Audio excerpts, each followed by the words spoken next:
கார்த்திகை தீபம் சீரியல்ல இன்னைக்கு எபிசோட் பயங்கர பரபரப்பா போச்சு. சந்திரகலா புயல் மாதிரி ஈஸ்வரி வீட்டுக்குள்ள நுழைஞ்சு ரேவதி எங்கன்னு கத்தினப்போவே ஏதோ வில்லங்கம் காத்துட்டு இருக்குன்னு தெரிஞ்சு போச்சு.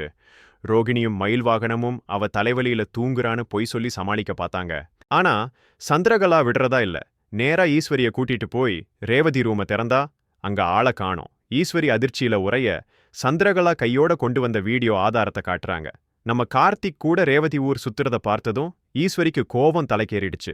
உண்மையை மறைச்சதுக்காக ரோகிணியையும் மயில் வாகனத்தையும் ஈஸ்வரி வறுத்தெடுக்கிறாங்க. கூடவே இருந்து குழி பறிக்கிறீங்களான்னு ஈஸ்வரி கொந்தளிக்க சந்திரகலா தான் ஏதோ விசுவாசி மாதிரி நடிச்சு ஸ்கோர் பண்றாங்க. மயில் வாகனம் பதறிப்போய் கார்த்திக்கு ஃபோன் போட்டு உடனே வர சொல்றாரு. அங்கதான் நம்ம ஹீரோ கார்த்திக் ஒரு முடிவெடுக்கிறாரு. இங்க ஊர்மானம் போற பிரச்சனை, கபடி போட்டியை ஜெயிச்சுட்டு தான் வருவேன்னு சொல்லிட்டு போன கட் பண்றாரு. இங்க ஈஸ்வரி கோபம் ஒரு பக்கம், அங்க கபடி களத்துல முத்துப்பாண்டி ரவுடிசம் இன்னொரு பக்கம்னு எபிசோட் அனல் பறக்குது. கபடி போட்டிக்கு ஆள் பத்தலையேன்னு கவலைப்பட்டப்பதான் நம்ம இளையராஜா என்ட்ரி கொடுக்கறாரு. ஜாலியா ஊர் சுத்தலான்னு வந்த மனுஷனை நீதாண்டா கபடி பிளேயர்னு கார்த்திக் கோர்த்து விட்டுட்டாரு. எதிரணியில இருக்கிற ஆளுங்க மூஞ்சிய பார்த்தே இளையராஜா நடுங்கிற காமெடி காட்சி செமரகளை.